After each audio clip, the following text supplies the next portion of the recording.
printemps de la Banque mondiale et du Fonds monétaire international, des retombées favorables pour la Côte d'Ivoire. Développer le leadership féminin dans le monde, des universitaires participent à un colloque en Côte d'Ivoire. Enfin, la France peaufine les derniers préparatifs de sa présidentielle. Le premier tour va se dérouler demain dimanche. Madame, Monsieur, bonsoir et merci de suivre RTI 2. Le groupe de la Banque mondiale décidé à soutenir la Côte d'Ivoire. L'institution financière veut augmenter sa subvention de 20%. Annonce faite à Washington, aux États-Unis, lors des assemblées du printemps de la Banque mondiale et du Fonds monétaire international. Autre bonne nouvelle pour la Côte d'Ivoire, des structures du groupe annoncent leur appui pour la réalisation de projets de grande envergure. Les explications de Adama Kodé. Le Premier ministre Amadou Gon Coulibaly.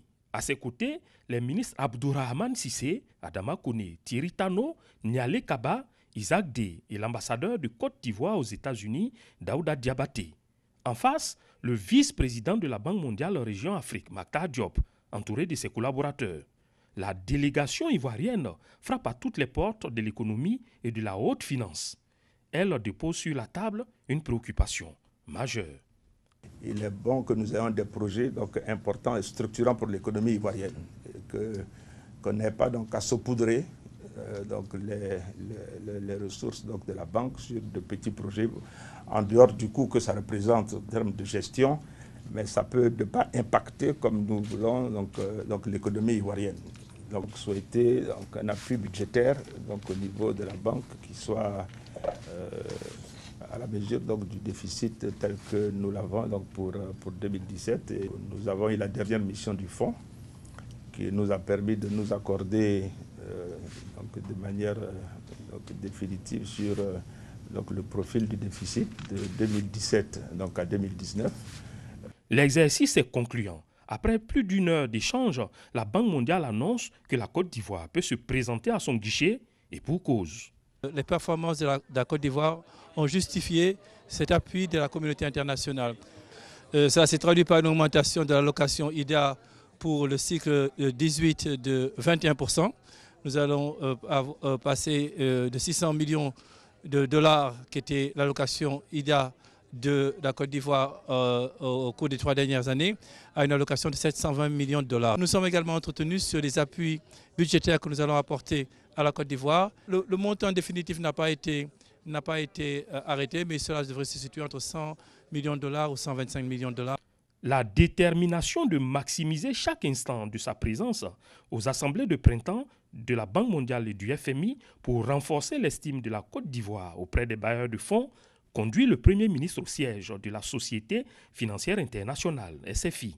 Là, il est question de donner une bouffée d'oxygène financière nécessaire aux petites et moyennes entreprises. Au niveau des PME, on a tous les deux reconnu qu'en effet, il y avait un besoin de financement des PME et que côté FCI, on est prêt à travailler avec les banques locales. La façon dont on travaille, c'est à travers les banques locales. Troisième étape de cette matinée au pas de course, retour au siège de la Banque mondiale. Au programme, audience avec le vice-président exécutif de la MIGA, un autre guichet du groupe de la Banque mondiale. Nous soutenons le secteur d'énergie, le secteur d'infrastructure et on a surtout soutenu le pont HKB, le pont Henri Konan Bédié, et elle aimera bien d'autres secteurs dans lesquels nous pourrons intervenir dans le futur. Au total, une journée heureuse donc pour la Côte d'Ivoire qui décroche non seulement un relèvement substantiel du concours du groupe de la Banque mondiale au budget, mais aussi l'amélioration du prêt IDA 18. Les visites aux institutions de Bretton Woods pratiquement terminées, en tout cas en ce qui concerne la journée de ce vendredi 21 avril 2017, le Premier ministre entame une série d'audiences à son hôtel, au Watergate Hotel. Il sera reçu le dimanche prochain par la directrice générale du Fonds monétaire international, Christine Lagarde, et le président du groupe de la Banque mondiale, Jin Yam Kim.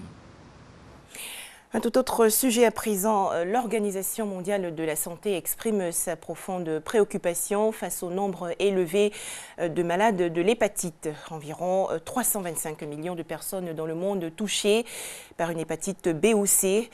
Pire encore, ces individus ignorent leur statut. Pour l'OMS, il y a urgence à dépister les hépatites. Comment promouvoir davantage le leadership féminin dans le monde et particulièrement en Afrique? Des universitaires de divers pays, dont la Côte d'Ivoire, planchent sur la question. Ils participent à un colloque international. Les travaux se déroulent à l'université Félix Houphouët-Boigny de Cocody. On fait le point avec Mamadou Kouassi. Depuis toujours, la femme a été au cœur du développement des nations. Malgré ce rôle, la femme a du mal à s'affirmer et est souvent reléguée au second plan. Il faut alors la mettre à la place qui lui revient. Un colloque international est donc organisé en vue de faire l'état des lieux en matière de leadership féminin en Afrique et ailleurs. C'est pour vraiment valoriser la femme, redorer le blason de la femme. Les actes de ce colloque seront publiés, diffusés partout, dans tous les réseaux, pour faire connaître le rôle que la femme a toujours joué, pour montrer les capacités de la femme dans tous les domaines. Cette initiative des universitaires africains est soutenue par le programme des pays de renforcement des capacités en Côte d'Ivoire. Cette institution vient donner à la femme africaine les moyens nécessaires pour valoriser le leadership féminin. La femme est aussi d'un point de vue traditionnel souvent à un certain niveau de leadership, le cas des reines-mères, etc. Et donc toutes ces valeurs finalement qui fondent la personnalité même de la femme sont souvent mises de côté quand on regarde ce qui arrive aujourd'hui aux femmes et le statut qu'elles ont au niveau de la société. Donc ce colloque est pour nous une opportunité pour revenir à ces fondamentaux-là et redorer le blason de la femme africaine. Au cours des 3 jours de réflexion, les intervenants issus de plusieurs universités africaines, européennes et américaines vont donner de nouvelles orientations pour la promotion de la femme. Le thème de ce colloque international est Femmes et leadership féminin dans l'organisation sociopolitique et culturelle d'Afrique et d'ailleurs, d'hier à aujourd'hui.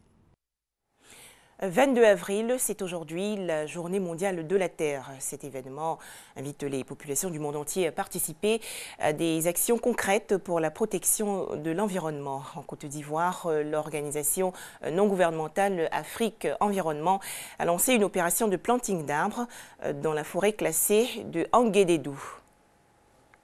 1235 arbres plantés au cours de la Journée mondiale la Terre sur un espace de 2 hectares dans la forêt classée d'Anguédédou. Cette journée célébrée ce samedi est une initiative de l'ONG Afrique Environnement. L'objectif, c'est d'aider la terre nourricière par ce planting d'arbres, parce que vous savez, aujourd'hui, il y a plein de déforestation et l'environnement est menacé de partout. Et l'une des actions à mener justement pour protéger notre environnement, c'est de reboiser. Une action saluée par les ambassadeurs, les ONG et d'autres structures qui souhaitent préserver l'environnement contre la déforestation. C'est un symbole évidemment parce qu'un arbre planté par un ambassadeur ne peut pas sauver les forêts de la Côte d'Ivoire, mais c'est pour faire un geste que la préservation et la recultivation de la nature en Côte d'Ivoire. Nous avons offert l'arbotérium de la forêt de Anguédédou parce que d'abord aujourd'hui c'est Earth Day, donc nous avons voulu marquer ce moment aux côtés de Afrique Environnement et ensuite parce que la préservation de l'environnement est vitale. Parmi ces structures présentes au planting d'arbres figure la radiodiffusion télévision ivoirienne, RTI. Le média de service public est venu apporter sa contribution pour sauver la forêt ivoirienne et protéger la nature. Cette journée mondiale de la Terre, initiée en 1970 par le sénateur Gaylord Nelson, vient pour interpeller la population à changer de comportement envers l'environnement. Voilà un reportage de Chris Diomandé et Issa Yeo. Autre actualité, le budget primitif 2017 adopté par les élus régionaux du Haut-Sassandra s'élève à plus de 3 milliards de francs CFA. Le Conseil régional l'a adopté lors de sa première session ordinaire. Cette rencontre a également permis de faire le bilan des réalisations et initiatives dans le Haut-Sassandra. À cette occasion, le nouveau préfet du département de Daloa, Bako Priva, a salué la dynamique et la bonne collaboration entre le conseil régional et les services décentralisés de l'État, tout en souhaitant que tout le corps préfectoral participe à ces assises. Quant au président du conseil régional du Haut-Sassandra, Alphonse Djedjemadi a invité les conseillers régionaux à privilégier l'union dans le travail dans l'intérêt de la région. Bien avant cette réunion, le conseil régional a procédé à la visite de quelques-unes de ses réalisations. Il s'agit de l'école primaire des Zébras dans le département de Daloa, réhabilitée et équipée en table-banc, du centre de santé de Trafla-Gautron et du collège de Dania dans le département de Vavois. C'est le 4e vice-président, Mato Joseph, qui a effectué ces visites afin de s'assurer de l'effectivité des travaux sur le terrain. On faisait le point avec Ganan Konaté. Dans l'actualité nationale également, l'appel au calme lancé par le médiateur de la République, Ngolo Coulibaly, aux populations de Mbengue, dans le nord du pays. Un conflit foncier avait opposé récemment les habitants de cette localité. Et pour trouver un règlement pacifique à ce problème, le médiateur de la République a dépêché une mission. C'est un reportage de Eugène Toubé. Séance d'écoute des populations à Katiali dans les locaux de la sous-préfecture. À Bangui aussi, une autre séance d'écoute. À la préfecture, de rencontres à l'initiative du médiateur de la République. Dans ces localités, on espère que de ces séances d'écoute, les responsabilités seront situées et que la cohésion sociale et une paix définitive seront de retour sous peu. C'est aussi le vœu du représentant du médiateur de la République, invitant toutes les parties en conflit à la tolérance, au pardon et au vivre ensemble. Cette crise, à notre avis, ne pourrait être réglée que lorsque l'aménagement territorial sera bien précis, notamment la délimitation des terres et leur enregistrement. Mais également, il y a eu des dégâts de culture, il y a eu des violences, etc. Il faut se préoccuper d'éviter qu'on ne donne l'impression d'une impunité. Donc il va falloir qu'au plan judiciaire, des dispositions soient prises pour le dédommagement, en tout cas, de ce qui s'est passé, pour savoir qu'est-ce qu'il faut faire. La sous-préfecture de Katiali et Mbengue, notamment le quartier Nyéné-Madala, ont été le théâtre de violents affrontements. À l'origine, des palabres pour s'approprier des terres cultivables dans le village de Kpala, disputés par deux communautés. Un conflit foncier aux énormes conséquences. Destruction de nombreux campements et d'importants dégâts matériels qui ont contraint plusieurs familles paysannes à abandonner champs et bétail pour trouver refuge à Mbengue. Le sous-préfet de Katiali et le préfet de Mbengue, Raymond Djiké, ont organisé les premières médiations pour ramener la paix avec le concours des autorités coutumières. La délégation du médiateur de la République à Katiali et Mbengue va tirer des rencontres d'écoute et des sachants du conflit le maximum d'informations pour déterminer les causes lointaines et immédiates de ce conflit foncier et, in fine, y apporter les solutions idoines dans une perspective de retour à l'harmonie intercommunautaire et à la paix. En image, les festivités du Popo Carnaval de Beaunois 2017. Cette 37e édition s'est ouverte officiellement aujourd'hui. Au programme, une foire gastronomique, une exposition commerciale et une kermesse.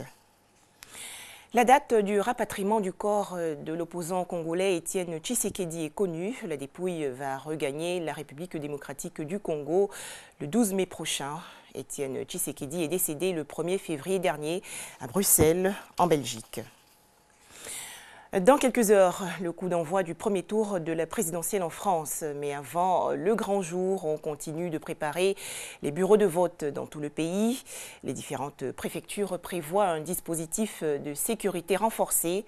11 candidats vont disputer la première partie du scrutin. Voilà, excellente soirée à tous sur RTI2.